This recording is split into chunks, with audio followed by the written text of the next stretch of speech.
Elle fut probablement la blonde la plus célèbre de l'histoire. Et malgré toutes les blagues qui s'y rapportent, Marilyn Monroe aurait eu un QI supérieur de 5 points à celui d'Albert Einstein. C'est l'un des mythes les plus répandus sur l'actrice. Et il abreuve le web depuis environ 2013. À l'époque, quelqu'un a lancé une rumeur selon laquelle Monroe aurait eu un QI de 165 ou plus. Mais nous ne saurons probablement jamais quel était le vrai chiffre, puisqu'elle n'a jamais passé officiellement de test de QI. La célèbre actrice a connu une enfance troublée. Sa mère n'avait pas assez d'argent pour s'occuper d'elle, de sorte que la future star aura été trimballée d'orphelinat en orphelinat et sera passée par 12 foyers d'accueil. À 16 ans, Norma Jean Baker, qui était son vrai nom, s'est mariée pour la première fois. Très probablement pour échapper au cycle de l'assistance publique. En 1944, la blonde emblématique a commencé à travailler dans une usine d'aviation.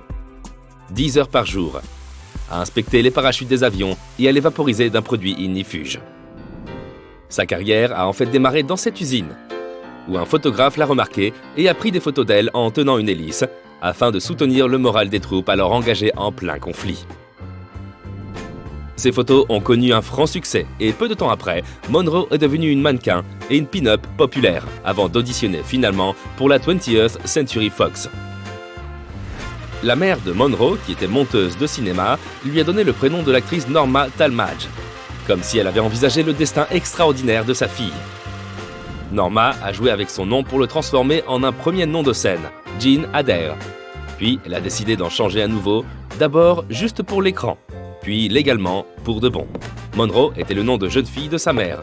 Bien qu'il n'y ait eu aucune preuve de cela, l'actrice pensait qu'elle était d'une certaine façon affiliée au président James Monroe, ce qui l'aura probablement incité à prendre ce nom de famille. On doit le prénom Marilyn au directeur de studio Ben Lyon, qui trouvait qu'elle ressemblait à l'actrice Marilyn Miller. Marilyn ne connaissait pas son père. Pendant un temps, elle a même cru qu'il s'agissait du légendaire acteur Clark Gable. Elle avait vu la photo d'un homme dont la moustache lui ressemblait sur le mur.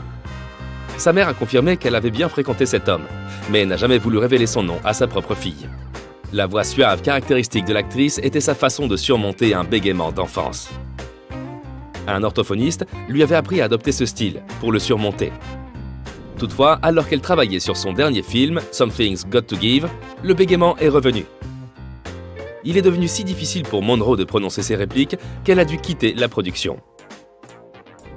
L'écrivain Truman Capote désirait que Marilyn incarne le rôle principal de son emblématique Breakfast at Tiffany's. L'histoire d'Holly Golightly présentait même plusieurs parallèles avec l'enfance malheureuse de Monroe. Elle a joué dans 2 bouts d'essai et l'auteur a été absolument stupéfait. Néanmoins, la Paramount a décidé qu'Audrey Hepburn conviendrait mieux à ce rôle. Truman Capote n'a jamais soutenu ce choix, bien qu'il fût très ami avec Hepburn. Une autre raison possible pour laquelle Monroe n'a pas accepté le rôle est que sa coach de jeu dramatique et proche conseil l'en aurait dissuadé. Elle était persuadée que ce type de personnage n'était pas pour la star. L'une des photos les plus célèbres de Monroe, debout sur une grille du métro de New York, est une scène du film 7 ans de réflexion. Elle a nécessité 3 heures, 14 prises et la présence d'une centaine de photographes sur place. Celui qui a pris le fameux cliché était un certain Sam Shaw. Selon sa petite fille, à un moment donné, Monroe se serait tournée vers lui et aurait crié « Salut, Sam Spade !» puisqu'elle le surnommait ainsi. Sam aurait saisi cet instant précis. L'action se déroulait à 1h du matin, mais cela n'avait pas empêché entre 2 et 5 000 fans de se rendre sur place. Cette foule faisait beaucoup de bruit, si bien que l'équipe a dû reprendre la scène dans les studios de la Fox en Californie. Marilyn faisait très attention à ne pas se montrer trop dénudée. Mais malgré tous ses efforts, son ami de l'époque, Joe DiMaggio, un célèbre joueur de baseball, a fortement désapprouvé la scène. Elle pourrait même avoir été la raison de leur divorce. La célèbre actrice était une admiratrice et proche d'Ella Fitzgerald. Une fois, la chanteuse de jazz s'était vue refuser une représentation au Mocambo Club. Mais Monroe a annoncé au tenancier qu'elle s'assierait au premier rang tous les soirs s'il permettait à Fitzgerald d'y chanter. Le propriétaire a accepté le marché car il savait que cela attirait les foules dans son club. Ce moment est devenu un tournant dans la carrière de Fitzgerald et l'a aidé à acquérir son statut de première dame du jazz. L'acteur Don Murray, qui a collaboré avec Monroe sur Bus Stop, a confié qu'elle n'était pas très à l'aise devant la caméra. La star était une actrice d'expérience, mais elle oubliait sa technique, ratait ses repères et se mettait hors champ ou quittait la lumière. C'était probablement parce qu'elle était terrifiée de se trouver devant la caméra, ou qu'elle était si perfectionniste qu'elle se trouvait paralysée à l'idée de mal faire.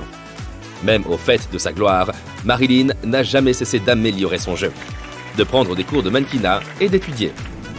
Comme elle l'a mentionné dans des interviews, elle ne se contenterait pas d'être seconde. Elle étudiait ses photos à la maison pour travailler son physique et améliorer son jeu devant la glace. Marilyn aimait beaucoup lire. Sa bibliothèque comprenait plus de 400 livres sur l'art, la philosophie, la psychologie, la politique, la poésie, la théologie et l'histoire. Elle a mentionné une fois dans une interview qu'elle aimait flâner dans les librairies quand elle s'ennuyait. Elle ouvrait un livre au hasard et l'achetait si le paragraphe qu'elle lisait lui semblait intéressant. Parmi les milliers de photos jamais prises d'elle, ses favorites étaient celles qu'il a montrées en pleine lecture. Monroe écrivait aussi elle-même des poèmes. L'actrice était très spirituelle, avec un sens de l'humour bien à elle. Un jour, un journaliste lui a demandé si elle pensait que le dramaturge Arthur Miller l'avait épousée parce qu'il avait besoin d'une muse. Elle n'acceptait de répondre que si sa réponse était imprimée telle qu'elle, sans aucune modification. Une fois que le reporter a accepté, tout ce qu'elle a déclaré, c'est « sans commentaire ». La célèbre robe rose, couverte de 2500 strass, que Monroe portait pour chanter « Happy Birthday » au président Kennedy en 1962, était si serrée qu'on a dû la coudre autour d'elle. Elle a été vendue aux enchères pour plus d'1,25 million de dollars, plus de 30 ans après, et a rétabli le record du vêtement le plus cher au monde. En 2016, la franchise Replace Believe It or Not a acquis la robe pour 4,8 millions de dollars. L'une des histoires les plus répandues sur Marilyn, et qui a toutes les chances d'être vraie, est qu'elle avait un faible pour les hommes plus âgés. Sa colocataire, dans les années 1940, s'est souvenu que l'actrice lui avait confié avoir le béguin pour Albert Einstein. Après son suicide, son ami a retrouvé une photo encadrée du savant sur le piano blanc de Monroe. Frank Sinatra a offert à Marilyn un cadeau très spécial, un bichon maltais. L'actrice l'a baptisé Mafia, ou Maf, en plaisantant sur les connexions bien connues du chanteur avec la pègre. Maf adorait faire la sieste sur un coûteux manteau de fourrure que Sinatra lui avait également offert. La star emmenait fréquemment son animal de compagnie adoré dans des restaurants de luxe et des grands magasins.